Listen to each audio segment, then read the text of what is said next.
The world is mourning the death of Pope Francis, who passed away at his residence this Easter Monday.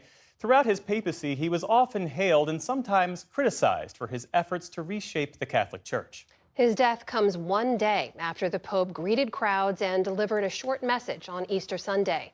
The Vatican said his death was caused by a cerebral stroke that led to a coma and irreversible heart failure. He was 88 years old. Across the globe, reactions have poured in, remembering Pope Francis.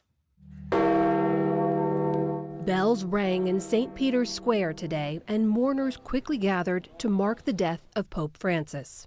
He was not only a pope for the religious people, but also for the non-believers and for the poor. He was important, and he was open-minded and had attention for the environment and for cultures.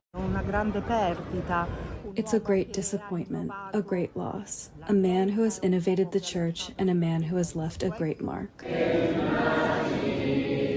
Catholic churches held services in honor of Francis, the first Jesuit pope and the first from Latin America.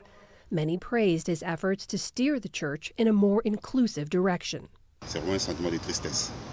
It's truly a feeling of sadness. We remain very attached to him. He was truly a pope we had the chance to meet, to approach. Flags were lowered in many countries, including the U.S., where President Trump spoke during the annual Easter egg roll at the White House. I just signed an executive order putting the flags of our country, all of them, all federal flags and state flags, at half-mast in honor of Pope Francis. So he was a good man, worked hard, he loved the world. In Brazil and in Argentina, where the Pope was born, a week of mourning began. Leaders around the world paid tribute. Throughout his pontificate, he stood alongside the most vulnerable, the most fragile, with great humility and a very special sense, in these times of war and brutality, a very special sense of the other and of the most fragile. Pope Francis was a humanist, a man who was always close to the humblest, to the poor. So it is a painful loss. Many religious leaders spoke of his compassion and his outreach. The Archbishop of New York, Cardinal Timothy Dolan, said the timing was striking. You couldn't choreograph it any better than what happened.